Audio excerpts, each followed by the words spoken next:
Hello everyone, and welcome back. In the previous video, we installed FastAPI, created our first project, and built our very first API endpoint. We also learned how to run our application and use the interactive documentation provided by Swagger UI. Now, before we continue building more endpoints and start learning FastAPI, I want to take a small step back and explain some fundamental concepts that every backend developer should understand. In this video, we're not going to focus on FastAPI itself. Instead, we're going to learn how the web actually works behind the scenes.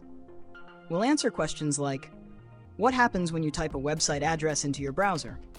What is a client and what is a server? What is HTTP and why do we need it? What is an HTTP request and what is an HTTP response? What are HTTP methods like get, post, put, patch, and delete? What are status codes such as 200, 404, and 500? What is JSON, and why is it the standard format for modern APIs? What exactly is an API? And finally, what is a REST API? And why are almost all modern backend applications built around REST principles? If you're already comfortable with these topics, feel free to skip this video and continue with the next one. But if you're new to backend development or you've never worked with APIs before, I highly recommend watching this entire lesson. Understanding these concepts now will make everything we build with FastAPI much easier to understand, because instead of just copying code, you'll know what's actually happening behind the scenes every time your application sends or receives data. So with that said, let's start from the very beginning and see how communication on the web really works. Before we start learning FastAPI, let's answer one important question. Have you ever wondered what actually happens when you open a website? Every day we visit Google, YouTube, Facebook, Amazon, and thousands of other websites. We type a URL, press enter, and a page appears almost instantly. But what really happens behind the scenes? Understanding this process is the foundation of backend development, APIs, and FastAPI. Everything starts with the user. Imagine you want to visit YouTube. You open your browser and type youtube.com. Then you press enter. It looks simple, but behind the scenes, many things happen in just a few milliseconds. The first application involved is your browser. Your browser is called the client. A client is simply any application that requests information from another computer. A browser is a client. A mobile application is also a client. A desktop application can also be a client. Even another server can act as a client. So when we say client, we simply mean the application that starts the communication. Remember this definition. A client is an application that requests information. It doesn't matter if it's a browser, a mobile app, or another service. If it requests data, it's acting as a client. The browser now sends a request over the internet. But where does this request go? Somewhere in the world, another computer is waiting for requests. That computer is called a server. A server is simply a computer. There's nothing magical about it. Like your laptop, it has a CPU, memory, storage, and an operating system. The difference is that its job is to stay online 24 hours a day and respond to requests from clients. Think of it as a computer whose main purpose is serving information to other computers. This is the relationship you'll see throughout the course. The client asks for something. The server processes the request. Then the server sends a response back. Every web application follows this same communication pattern. Let's put everything together. You type a URL. The browser sends a request. The request travels across the internet. The server receives it. The server prepares a response. The response travels back through the internet. Finally, the browser displays the result. This entire process usually happens in less than a second. Now, you might think a server always sends back a web page. That's true for many websites, but servers can return many different types of data. They can send HTML to display a web page. They can send images, videos, PDF files, plain text, XML, or JSON. Now, let's see an example. Let's open a browser, right-click anywhere on the page, select Inspect, and then open the Network tab. Now let's type google.com and press Enter. When I press Enter, the Firefox browser sends a request to Google's servers, requesting this page. As you can see, the server responds and the page is displayed. If we look here in the Network tab, we can see all the server's responses to our requests. There is HTML, there are also images, there are JavaScript and CSS files, there is JSON as well. so a server can respond with many different data formats. So now that we understand how a client communicates with a server, the next question is, how do they actually communicate? The answer is HTTP. HTTP stands for Hypertext Transfer Protocol, and it's the communication protocol that allows clients and servers to exchange information over the web. You can think of HTTP as a common language that both the client and the server understand. Without this language, they wouldn't know how to communicate with each other. Every time your browser, a mobile application, or another service wants to communicate with a server, it sends an HTTP request. The server receives that request, processes it, and sends back an HTTP response. So let's start with the first part of the communication, the HTTP request. Whenever a client wants something from a server, it sends an HTTP request. Think of it as a message asking the server to do something. An HTTP request has two main parts, headers, and sometimes a body. Let's start with the headers. Headers contain extra information about the request. For example, they can tell the server what type of data we're sending, whether the user is authenticated, or what type of response we expect. Don't worry about remembering these headers. Just remember that headers provide additional information about the request. Another important part of every request is the HTTP method. The method tells the server what action we want to perform. Let's quickly look at the most common ones. Get retrieves data, post creates new data, put replaces existing data, patch updates part of existing data, and delete removes data. You'll use these methods constantly throughout this course. For example, let's imagine you have a website that contains products. When you want to see the list of products, the browser sends a GET request. Now let's say you're in the website's admin panel and you want to add a new product. After filling in the product information and clicking Add, the browser sends a POST request.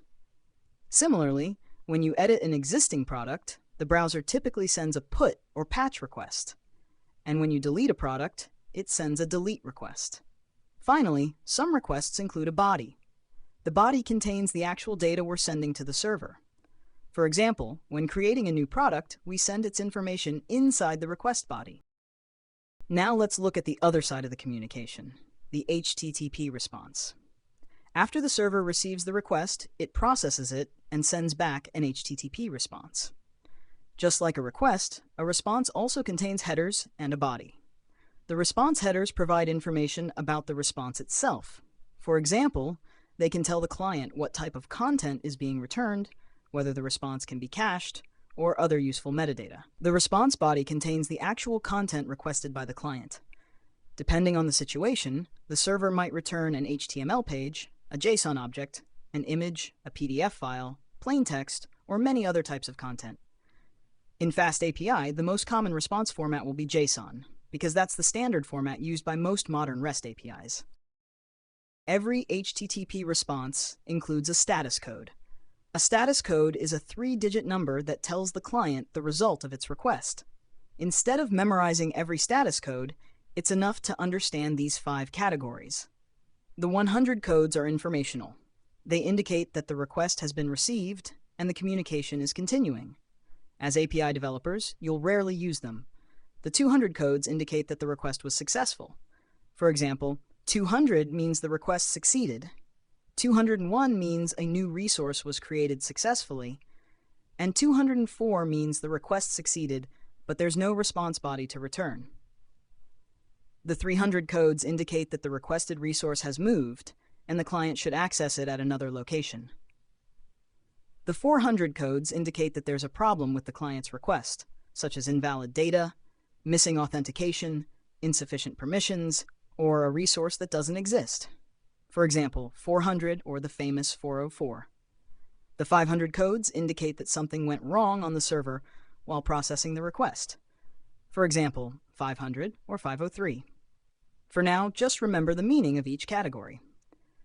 As we build APIs throughout this course, you'll naturally become familiar with the most common status codes. Earlier, we saw what happens when we visit a traditional website. The browser sends an HTTP request to the server. The server responds with an HTML page, and the browser automatically renders and displays that page. But not every application needs an HTML page. Now imagine we have a sports tracking application.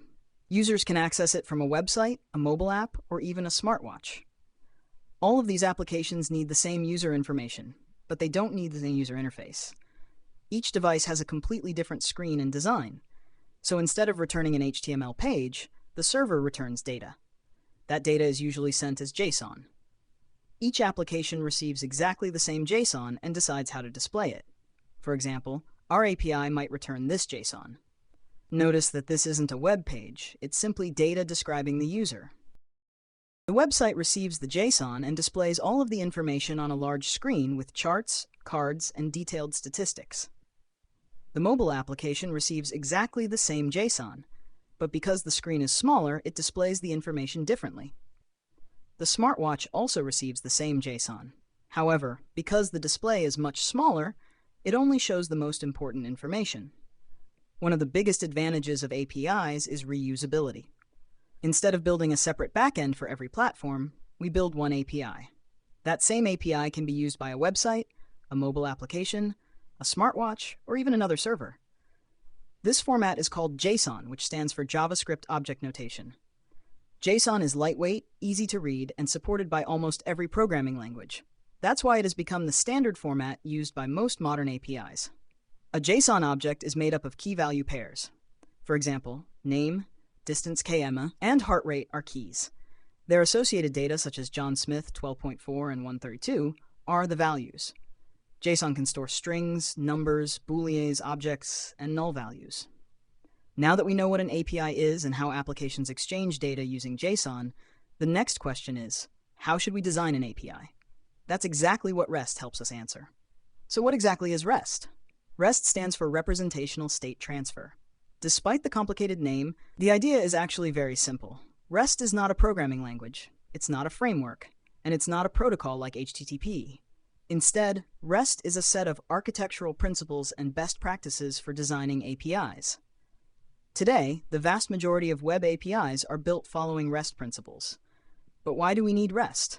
Imagine every company designed APIs in a completely different way. One API might use one naming convention, another might use completely different URLs, and another might use HTTP methods incorrectly. Learning a new API would become difficult. REST provides a common set of conventions that developers around the world follow. As a result, REST APIs are easier to understand, easier to maintain, and easier to integrate with. So now, let's see some REST principles or conventions to follow when designing an API.